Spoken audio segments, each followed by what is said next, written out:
क्या मैं अंदर आ सकता हूँ हुजूर? आ जाओ।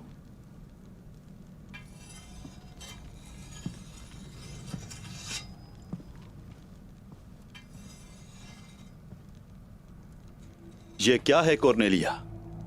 आप यहां क्या कर रही हैं? सब कुछ ठीक तो है ना? तुर्गुत साहब, मोहतरमा मारी ने पैगाम भेजा है। मैं सुन रहा हूं।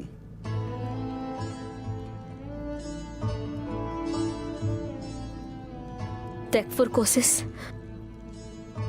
निकोला से शादी करने पर मजबूर कर रहे हैं उन्हें। निकोला? शादी कब है? कल ही है। कल है? वो इतनी जल्दी क्यों कर रहे हैं? ये मुझे नहीं मालूम।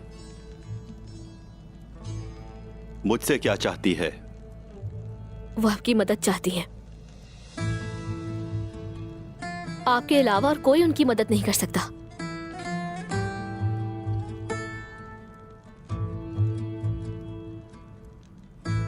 तो क्या आप उनकी मदद करेंगे? सबसे पहले कुछ जानना चाहता हूं। यह खातून मारी मुझ पर भरोसा क्यों कर रही है?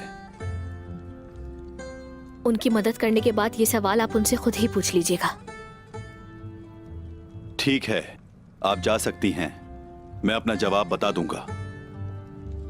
ठीक है, इजाजत दीजिए। सरहान, कॉर्नेलिया के साथ जाओ। जैसा आपका हुक्म।